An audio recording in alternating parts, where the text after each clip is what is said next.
चलो देखते हैं अगला सवाल। अगला सवाल है 4u² plus 8u। 4u² plus 8u। फिर वही हमको इसके शून्य ज्ञात करने हैं और शून्यकों के बीच संबंध भी ज्ञात करना है। वैसे तो पिछले क्वेश्चन को हम और भी थोड़ा आगे बढ़ा सकते थे। जैसे ये हमारा चौथा क्वेश्चन है, पहले क्वेश्चन का चौथा क्वेश्चन है। तो हम सबसे पहले तो पिछले क्वेश्चन को थोड़ा सा और आगे बढ़ा के बताते हैं। देखिए कैसे। पिछला क्वेश्चन था 6x² minus 3 minus 7x। 6x² minus 3 minus 7x। इसके हमको शून्य ज्ञात करने थे और शून्यकों के बीच संबंध भी ज्ञात करना था। तो सबसे पहले तो इसी क्वेश्चन को, मतलब इस पॉलिनोमियल को ax² plus bx plus c से तुलना करने पे हमको क्या मिलेगा? a बराबर 6 और bx यानी x के गुणांक में क्या है b बराबर -7 और c बराबर हमको मिला -3। c के गुणांक कुछ नहीं है, मतलब x नहीं है, तो इधर भी x नहीं है 3 के गुणांक में, तो c बराबर ये हो गया। तो हमको पता है मूलों का जो योगफल होता है क्या होता है? अल्फा प्लस बीटा बराबर -b/a। और इसी तरीके से गुणनफल अल्फा इंटू बीटा बराबर c/a होता है। तो इसमें मूलों का योगफल क्या करेंगे? वही ए बी सी की वैल्यू हमारे पास ये है, यहाँ पर रख देंगे। तो मूलों का योगफल ये रखा माइनस बी की वैल्यू कितनी है? -7 और बटे ए मतलब 6, माइनस माइनस क्या हो जाएगा? +7 बटे 6। तो ये तो हो गया मूलों का योगफल। और यहाँ पे मूलों का गुणनफल अल्फा इंटू बीटा बराबर c/a। तो c की वैल्यू कितनी है? -3/a। की वैल्यू कितनी है? 6। तो 3 एकम 3, 3 दूनी 6 और ये बचा यहाँ पे क्या? -1/2। यहाँ पे गुणनफल आ गया -1/2। ठीक है, उसी क्वेश्चन को थोड़ा सा आगे बढ़ा के बता दिया है।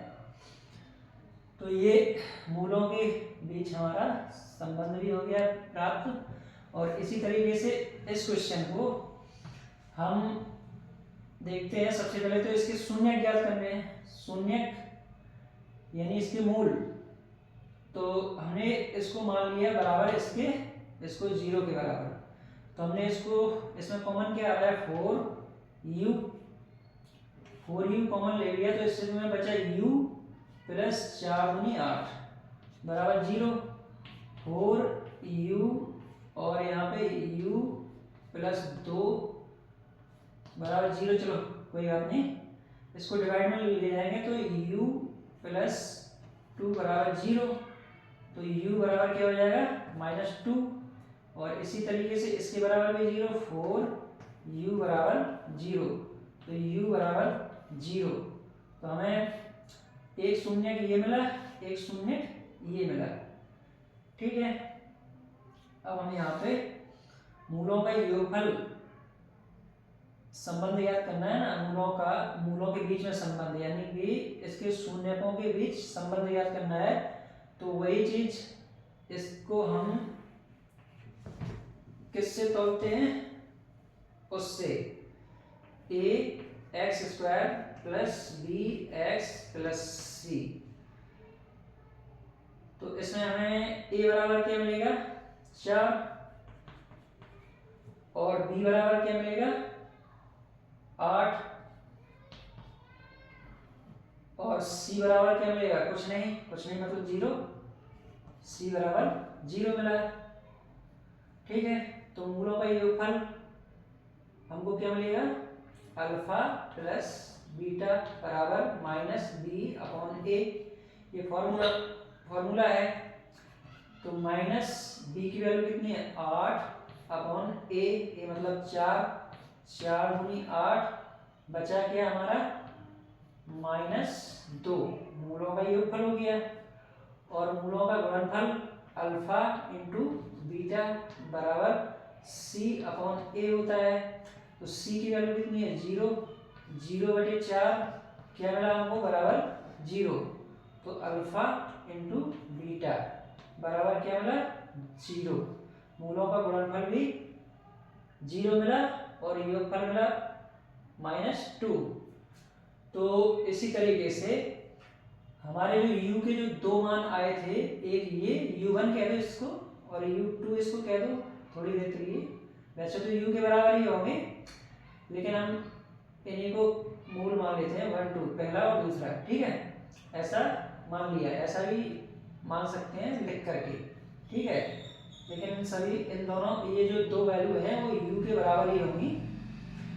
और हम इसी तरीके से ये जो मूल आए हैं -2 और 0 -2 प्लस 0 यानी मूलों का योगफल क्या मिला -2।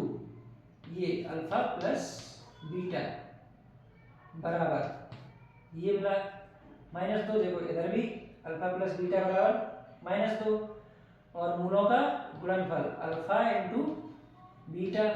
मूलों का गुणनफल मूल पहला क्या है -2 और दूसरा है 0। इन दोनों का गुणा करो क्या मिलेगा हमको 0। तो यहाँ भी देखो अल्फा इंटू बीटा बराबर 0 मिला है। तो इस तरीके से हम ये क्वेश्चन सॉल्व कर सकते थे और कर दिया चौथा क्वेश्चन। इसी तरीके से अगले क्वेश्चन भी सॉल्व कर सकते हैं। तो अगले क्वेश्चन सॉल्व करने के लिए हम और 1-2 वीडियो बनाते हैं छोटे छोटे। ठीक है, चलो इस वीडियो पे इतना ही रहने दें।